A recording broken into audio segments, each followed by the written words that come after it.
Hi guys, welcome back to GarageTech Automotive. My name's Dee, and today this is one of my first new episodes on tool check. So what I'm going to do is for you guys is give you a bit of rundown on all of the tools and bits and pieces that I use and give you a bit of a review, what I find really works best, and perhaps as an aspiring mechanic or a DIYer, what sort of tools you need to get yourself together in order to help maintain your car. So in this first episode I'm going to give you a rundown on my toolbox. This is the Snap-on 40th anniversary toolbox. I've had this for about 15 years now, and it's been a great toolbox. Obviously when I call myself a professional mechanic, when I worked in a garage, this was a toolbox I used to use on a daily basis. Obviously since kind of stepping away from that, I've kept it now, it's here at home, and I just keep all my tools in here. So I want to give you a bit of a rundown on all the tools and the bits and pieces that I use, as some of you guys have had some questions about what tools I'm using or why I've used certain tools. So it's just a bit of an insight into what I'm using, and over the next few episodes I'll be taking you into a little bit more detail on how to use some of the tools and what the tools are used for. So I'll just give you a quick run through with them and show you what's in my toolbox. So as I kind of said, this is the 40th anniversary toolbox. So the KRL series. So it's got the top and bottom box with the long drawers. They've kind of got the locks underneath them, so you kind of pull them to the side to open. But as you can see in the top drawer, just variation of different spanners. So I've got some Ratchets type there. These are all Snap-on ones. Most of my stuff is Snap-on stuff.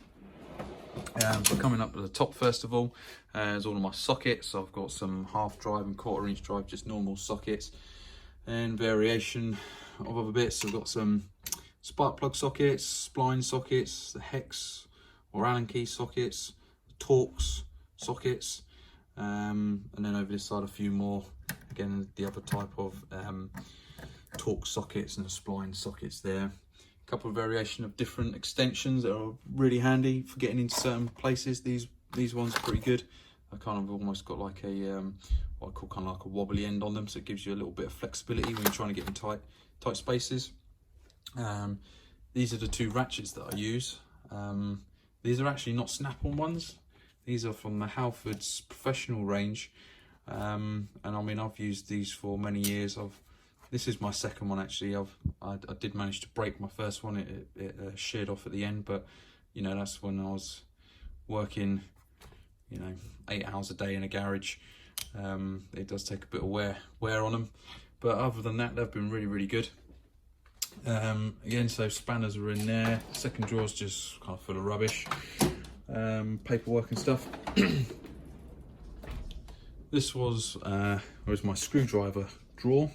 So I've got all of my different variations of screwdrivers, picks, all the little different bits that you need for in the ends of the screwdrivers. This is Mac, so obviously you might have heard of Mac tools as well. So I've got a few Mac tools stuff. These picks are Mac tools actually. I've already been for a set of Snap-on ones. This one's broken. They don't tend to last that long when you're trying to use them for things that you probably shouldn't be. But these are also Mac as well. So some more Mac tools, large picks. So variation of different screwdrivers. There's my air tools. Obviously I don't really use many air tools anymore. Being at home, I've got a compressor, but I don't really use them that often, so I just kind of keep them in here anyway. But air guns and different bits and pieces that use air ratchet. Yep.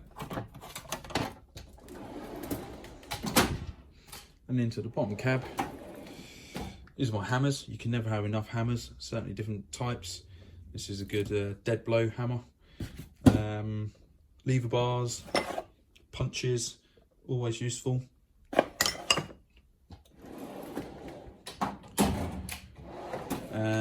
Okay, so this is my pliers. So various different types of pliers. I've got these, I call them big grips, and some people call them swan necks. These are a must, as well as vice grips. If you can get yourself a good set of these, you can get ones with the longer noses as well. They're really good. And just general other pliers. These are good for getting off some of the clips that you get around air boxes. And then various different long nose pliers. Oh, actually, whilst I'm in here, trim tools. So these are really good for getting off trims for like door cards, etc. And I've also got some of these little clamps. These are good for just clamping off brake hoses and coolant hoses. This is my electrical drawer, so you can see there's loads of different bits of wires here for doing wiring repairs, fuses, bits and pieces. And then this is kind of starts to just be rubbish really, just old sealants and bits and pieces, hot glue gun, bits of tape, bits of sandpaper or emery cloth, more just stuff than old parts, bits and pieces really. Every technician has got one of these. This is kind of like the spares. As you can see, I've got loads and loads of spare clips, hose clips, spare bulbs, seals, nuts and bolts, etc. These always come in handy. And the same for the bottom drawer as well. It's just old wires and stuff, bits and pieces like old radios, motors and bits and pieces. So that's as far as inside the toolbox goes. I've got loads of other bits of kit, brake fluid, bleeding machines, coil spring compressors, sockets and stuff for shock absorbers. So I've got loads and loads and loads of other bits and pieces. So over the next few episodes, I'll be bringing them to you to take you through what they are. So if you're interested, hit that subscribe button, leave any comments, and I'll try and review anything that you guys are really after. Okay, take it easy. Bye.